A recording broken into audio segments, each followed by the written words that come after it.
I want to begin by telling you a bit more about the man who taught me to ask why. My grandfather was my first professor. He didn't teach at a university. Instead, he taught me about science and engineering around the kitchen table. We used to spend hours taking apart radios, and when he taught me how to construct my first perfect circle using a compass, my mind was blown. My grandpa didn't just teach me facts. He taught me that the world was a puzzle waiting to be solved, and if only one had enough curiosity and meticulous energy to see all the little connections, they could understand the world. Unfortunately, as the years passed, our world began to unravel. Within a year of his Alzheimer's diagnosis, the man of infinite curiosity began to fade. The grandpa who built those radios with me turned into a stranger. His once bright eyes turned into a vacant daze, his cheery disposition turned sour, and names slipped out of his mind like falling sand. By the late stages, the silence took over entirely. He stopped speaking, he stopped responding, he stopped recognizing me. I would spend days sitting by his bedside, holding his hand, waiting for the squeeze that never was returned. In those quiet moments, I was haunted by one question: are you still there? Even as a kid, I remember wanting so badly to be able to see from his perspective, to understand what he was seeing, remembering, and dreaming. But he was locked inside of a black box, and I had no key. For centuries, we have assumed that when the voice goes silent, the mind goes dark. What if the signal isn't lost? What if we've just been listening to the wrong frequency? Imagine if you could look at that silence and see a picture instead of what they are seeing.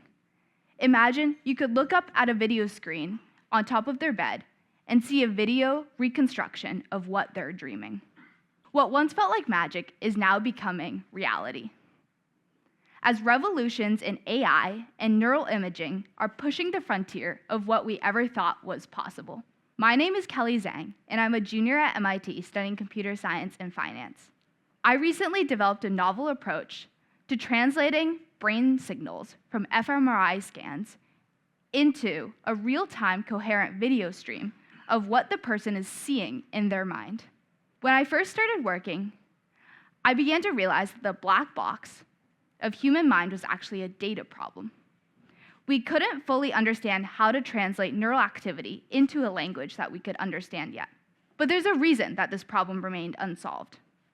The specialists were stuck in their silos, all speaking different languages. The neuroscientists focused on the biological why. The mathematicians wondered how, dismissing fMRI signals as too noisy and sparse to be able to turn into clean digital images.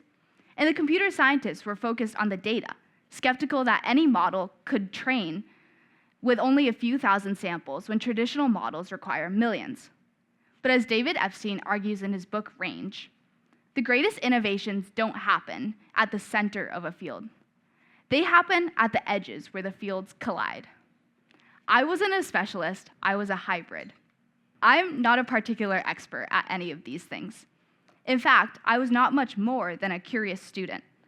I had simply tied together a working knowledge of biology, memories of a case study on EEG caps that I learned in a finance class, and machine learning techniques to generate images from my deep learning class. Because I was balancing knowledge across disciplines, I started connecting the disparate dots. I saw that the brain's visual cortex processes information hierarchically, exactly like how a deep neural network functions. Here is an overview of my high-level architecture. We start with raw brain activity, the noise recorded while someone is dreaming. Then this gets passed through a vision transformer, which acts as a specialized listener. It looks at the messy 3D brainwaves and identifies the core tokens or patterns in what the person is imagining. The latent representation is the bridge. The AI doesn't see a brown teddy bear. Instead, it sees a mathematical concept of what a brown teddy bear is. This is the shared language between the human brain and the machine. Next is the latent diffusion model that then takes the concept and sketches into a high-resolution image, here depicted as X sub z. It uses its knowledge of millions of real-world images to fill in the visual details that the brain signal is too noisy to provide. Finally, we take these reconstructed images and use stable diffusion to animate them. It connects the static pictures to create a fluid, coherent video stream of the dream. It turns out that imagination isn't just magic. It's biology. When you look at a teddy bear, your neurons fire in a specific pattern that tells you you're seeing a teddy bear.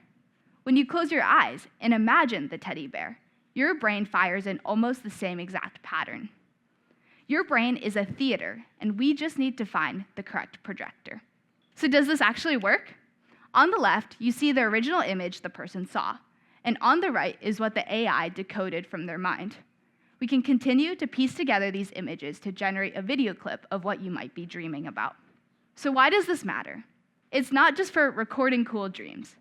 It's for the veteran with PTSD who can finally show his therapist the nightmare that he can't describe. It's for the stroke victim who can't speak but can still visualize, "I love you." And it's for my grandpa who can finally show people who want to understand what he's seeing. It's the key to unlocking the black box. So my project is new. So new, in fact, I'm also wondering why I'm here standing in front of you presenting it. I'm not a career neuroscientist or a lifelong AI researcher. I'm just a student who happened to be looking at 3 different maps and piecing together the information. But the reason that this crazy idea worked isn't because I stayed in my lane. I didn't wait to become an expert in one thing before I dared to look at something else. The world's most complex problems aren't waiting for a smarter expert. They're waiting for a better translator to bridge ideas from one backdrop to another. The new age of AI ushers in an exciting possibility to contribute in new ways. Whether you're a student just beginning to explore, or you're a master developing expertise in a field for decades, it is the chance to connect your insights to a world that you've never visited. It takes someone with range and far-reaching curiosity to make connections across disciplines. So to the students, the innovators, the lifelong learners, and the leaders here today, I dare you to dream broadly. Don't just learn your craft, learn the language of the person sitting next to you. If you are a coder, go talk to a biologist. If you're a financier, go talk to an artist. Being clever isn't just about knowing one thing perfectly. It's about the courage to be a beginner in 3 different fields and work until they finally and unexpectedly click together. So my message to you is don't just pick a lane, build a bridge.